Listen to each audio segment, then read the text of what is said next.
Não pareis de contar, nem repareis em que dias raiam. O dia nunca raia para quem encosta a cabeça no seio das horas sonhadas.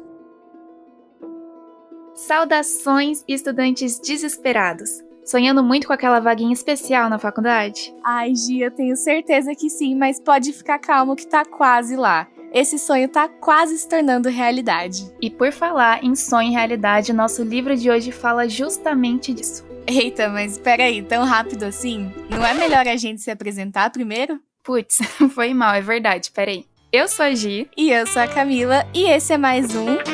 Podcast Literou. Tá bom, Peroz, calma. Desculpa, a gente se empolgou aqui, esquecemos, já foi. E hoje a gente tá que tá, a gente esqueceu até da vinheta. Mas tudo isso é porque vai ser tudo diferente. Hoje a gente vai falar de uma obra que foge até dos padrões do Literou. O Literou, esse podcast maravilhoso que todo mês te leva pra sextar com um livro diferente. Mas dessa vez não é um livro. Isso aí, e é por isso que a gente tá tão empolgada. Hoje a gente vai falar de um drama estático em um quadro. Mas calma, não precisa se assustar e nem abandonar a gente, por favor. Tem esse nome todo chique aí, mas a verdade é que é meio que uma peça, sabe? Um texto dramático. E esse texto dramático não foi escrito pelo Alberto Caeiro, nem pelo Ricardo Reis e muito menos pelo Álvaro de Campos. A peça se chama O Marinheiro e foi escrita pelo próprio Fernando Pessoa. Vamos falar um pouquinho dele então? Solta aí a nossa mini biografia.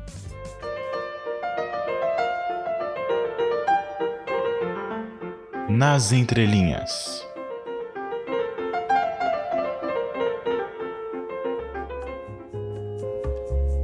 Fernando Pessoa nasceu em Lisboa, Portugal, no dia 13 de junho de 1888. Era filho de Joaquim de Seabra Pessoa e de Maria Madalena Pinheiro Nogueira Pessoa.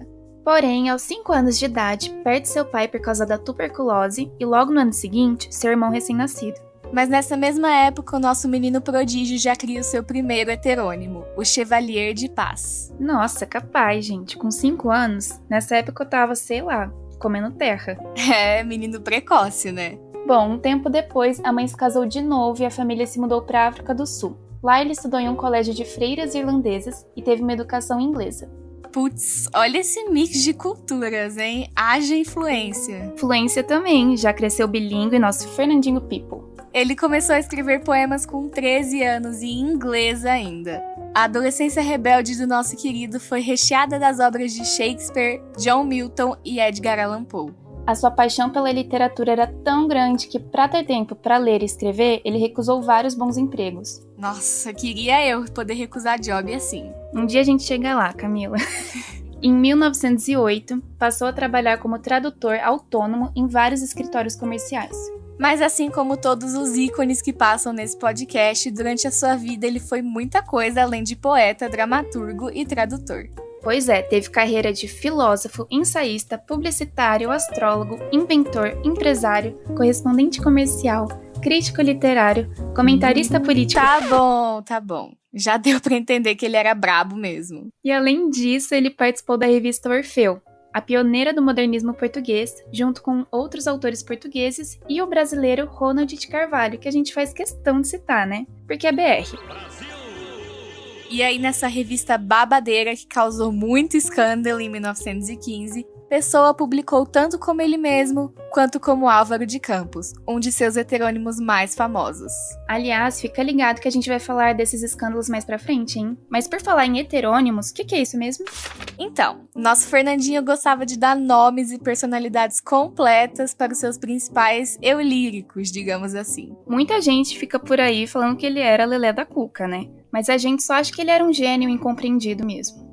Fernando Pessoa criou vários heterônimos, mas para resumir, se liga aí nos 3 principais. Ricardo Reis era um cara bem classudo e formal que seguia os princípios aristocráticos. Com epicurismo e estoicismo como influência, Ricardão procurava prazeres moderadamente para atingir um estado de tranquilidade e vivia da melhor forma possível, já que o mundo é imprevisível. Já o Alberto Caeiro era um camponês recluso que preferia viver da natureza e das coisas que ela nos dá. E ele também encontrava uma grande importância nas sensações.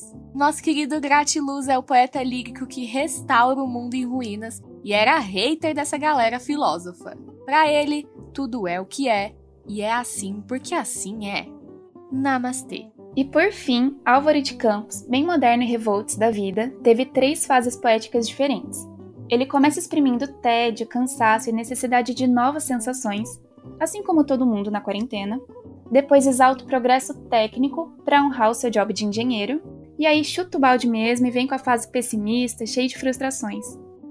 Depois de ter deixado muitas inovações e obras-primas pra gente, Fernando Pessoa faleceu em 1935, com apenas 47 anos. E no dia anterior da sua morte, ele escreveu a sua última frase: "Não sei o que o amanhã trará." Ai, aleluia, arrepiei. Não dá pra esperar menos do cara que basicamente criou o modernismo em Portugal, né? Falando nisso, anota aí algumas coisas importantes desse movimento. Para começar, vale reforçar que lá em Portugal tudo aconteceu bem antes do que no Brasil. Lá o modernismo se iniciou entre 1910 e 1915, com a proclamação da República de Portugal. Nessa época, o povo português não estava muito feliz com a monarquia e com a organização da sociedade em si. Foram os motivos perfeitos para iniciar um movimento que só falava de revolução e críticas sociais. Se você quiser saber mais a fundo, pode escutar o nosso episódio anterior.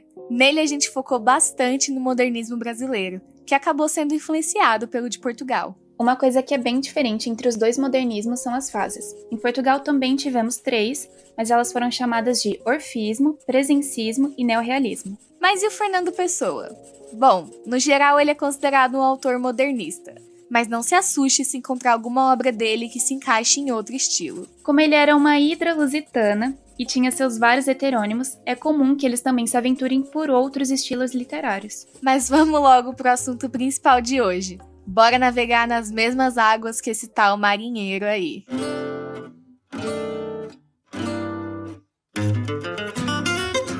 Quem conta um conto, aumenta um ponto.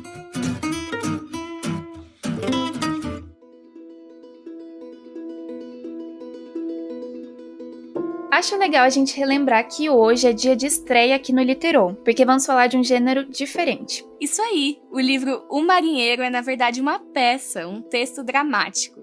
A linguagem de um texto dramático é em prosa, e sua estrutura é composta pelo nome das personagens, seguido de suas falas, e também de rubricas, que são instruções de cena que auxiliam os atores e a equipe. O texto de hoje segue essa estrutura, mesmo que seu tom seja predominantemente poético, reflexivo, introspectivo e bem dramático. Olha, se tem um texto dramático, meus amigos, é esse mesmo. Fernando Pessoa defenderia fervorosamente a faixa de drama queen. Ele ainda quis ser exclusivo e colocou o subtítulo em O Marinheiro. Chamou a obra de Drama Estático em um Quadro. Isso quer dizer que a peça tem apenas um ato e que quase não há ações das personagens. Elas não ficam andando, passeando pelo cenário. O foco inovador são as falas e as reflexões provocadas por elas. Então a história é a seguinte. A gente tem 3 mulheres que ficam a noite toda velando o corpo de uma donzela e conversando para passar o tempo. E aí, acabou. É isso, obrigada por ter escutado. Peraí. Infelizmente não é só isso que o vestibular pede. Apesar de a história ficar só nisso mesmo, a gente tem que interpretar ela, né? Bora lá? Bom, tudo acontece no mesmo espaço. Um salão circular de um castelo antigo, com uma única janela voltada para o mar. No centro está um caixão com uma donzela morta vestida de branco. Ela está sendo velada por 3 irmãs, que são as 3 veladoras. Durante o texto, é assim que elas são chamadas, não há menção de nomes específicos para cada uma. O texto simplesmente indica se quem fala é a primeira, a segunda ou a terceira veladora. E aí que você pensa, pô, que autor preguiçoso, meu. Mas é aí que você também se engana, ora pois. Isso foi friamente calculado pelo Fernando Pessoa, para que os leitores tenham um certo tipo de estranhamento e confusão sobre quem está falando. A intenção era fazer com que as identidades das 3 personagens se misturassem. Porém, entre as 3 é interessante notar que a segunda veladora possui mais voz. Tanto é que ela conta a história que faz menção ao título. Elas começam a contar histórias por uma sugestão da primeira veladora.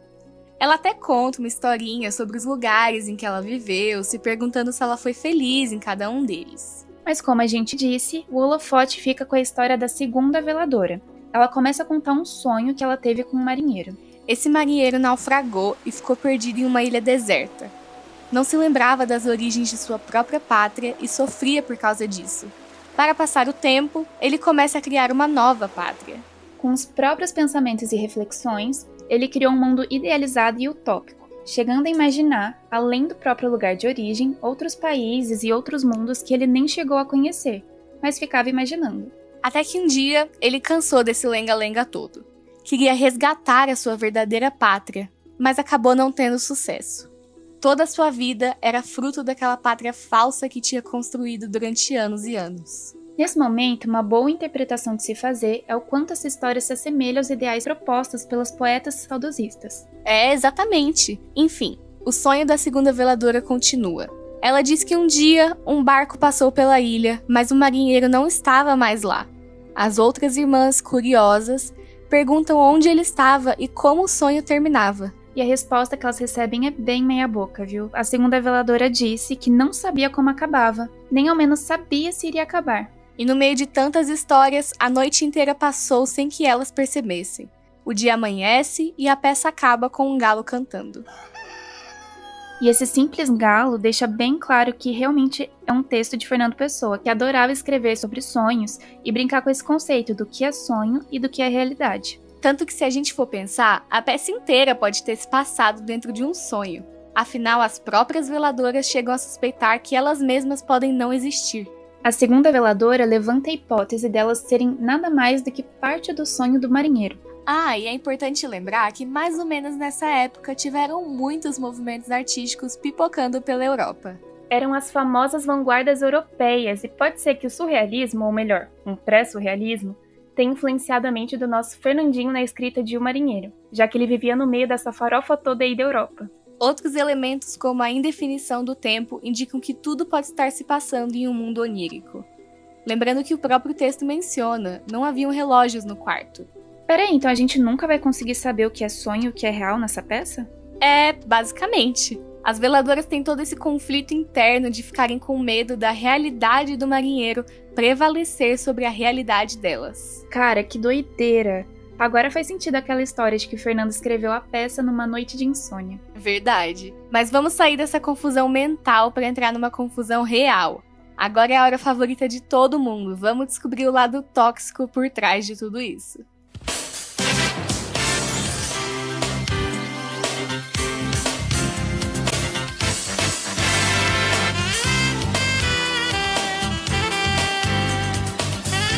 Casos de leitura. Essa é pra você que aguentou bravamente até esse momento. A nossa fofoca master de hoje é super impactante, porque ela trouxe o fim de uma era, praticamente. Pois é, mas vamos dar uma pausa aqui, Camila. Pra você que tá achando que as centrais de cancelamento surgiram com o Twitter, você tá redondamente enganado. O jovem de hoje ficaria chocado ao saber que Fernando People, lá no comecinho do século XX, cancelou um movimento literário inteiro. Beleza, para dar um pouco de contexto aqui, vamos voltar para 1912, quando surgiu em Portugal um movimento cultural chamado Renascença Portuguesa, que tinha como órgão principal uma revista chamada A Águia. E o nosso querido Pessoa era um grande colaborador da revista, e muito íntimo do dono também. Mais que amigos, friends. A Renascença Portuguesa era representada pelo senhor Álvaro Pinto, que era um cara bem saudosista e apegado ao passado. Ele até chegou a dizer que era essa estética que ia regenerar o país inteiro. Acho que alguém aí tava se achando o último pastelzinho de Belém da padaria, né? Mas o Fernando Pessoa e alguns outros membros já estavam achando que esse pastel tava indo longe demais. Tava tudo meio estranho, o Álvaro Pinto pregava umas coisas meio proféticas e tinha também aquele famoso complexo de Messias. Isso aí tá muito floreado pro meu gosto, ó. Não é mais fácil falar que os caras estavam viajando um pouco na maionese e o negócio tava virando uma seita. Pode ser. Mas peraí, por que a gente tá falando tanto de comida? Vamos voltar pro que interessa. Enfim, nosso Fernandinho, no meio de todas essas fofocas, começou a se afastar de tudo também, o que já deixou o Álvaro meio invocado. Pessoa escreve o marinheiro e assim, só por educação, manda o texto diretamente pra ele. O problema era que o nosso querido autor não queria muito destaque na publicação. Ele já até sabia que o texto não se encaixava no estilo da Águia e que era impróprio. Mas mesmo assim, ele queria um apoio da Renascença Portuguesa, né? O famoso biscoito. Fernandinho preparou o terreno, dizendo que não se ofenderia com uma recusa e queria uma opinião verdadeira. A ideia era publicar o texto em uma plaquete. Peraí, o quê? Plaquete era tipo um folhetinho encadernado, bem simples. Bom, o ano é 1914 e foi aí, ufa, que a gente parou no nosso novelão português. Ainda bem que estamos nas últimas reviravoltas, acho que ninguém aguenta mais isso. Então, queridos espectadores, foi aí que o senhor Álvaro Pinto surtou um pouco. Como assim o texto era impróprio para ser publicado na Águia? Ele achou um absurdo e se recusou a publicar a obra como um mero plaquete. E como toda boa treta de famosos, se um dos lados surta, o outro surta também. Fernandinho People ficou muito ofendido de ter levado um vácuo do amigo, além de também já estar de saco cheio dos outros membros nunca apoiarem seus trampos. Foi depois disso que ele deixou a Renascença portuguesa e correu pro abraço do modernismo. Mas achou que ele ia fazer só isso e levar o desaforo pra casa desse jeito? Nosso cancelador oficial fez uma revisão gigantesca no texto e, por fim, publicou O Marinheiro na primeira edição da revista Orfeu. E o afronte não para por aí. Foi essa revista que, em 1915, inaugurou o movimento modernista em Portugal e ficou famosíssima. Gente, o Álvaro Pinto deve ter ficado pistola demais. Mas e aí? De que lado você tá nessa treta? Bora subir hashtag lá no Twitter, hein? Hashtag time Fernando ou hashtag time Álvaro. Só não vale cancelar ninguém, hein? O Literal de hoje termina e, como sempre, a gente traz as nossas maravilhosas indicações aqui. Pra você que curtiu a ideia dos heterônimos, a gente indica o livro A Poesia Completa de Álvaro de Campos, uma antologia poética publicada em 1944. Álvaro de Campos foi um dos principais e mais escandalosos heterônimos de Fernando Pessoa. E nesse livro estão reunidos todos os poemas assinados por ele. E também vamos indicar o curta-metragem Como Fernando Pessoa Salvou Portugal, que é super bem-humorado e traz uma proximidade do nosso querido autor e seus heterônimos. E hoje a gente tem um bônus. Se você ficou curioso para ver como seria uma representação ao vivo em cores de um marinheiro, existem várias dramatizações disponíveis no YouTube. Vem contar pra gente quando encontrar a sua favorita. Ou também para o pessoal aí que sonha com artes cênicas, aproveita os estudos para produzir a sua própria versão da peça e manda pra gente, hein? É isso! Olha, não precisa morrer de saudades até o mês que vem, hein? Se você estiver escutando por outras plataformas, corre lá no Instagram e segue o nosso perfil @podcastliterou. Temos uma seleção de postagens da melhor qualidade especialmente para você. Eu sou a Gi. Eu sou a Camila e obrigada pela companhia. Bons estudos, não surte e até a próxima. Ou foi no balanço do mar.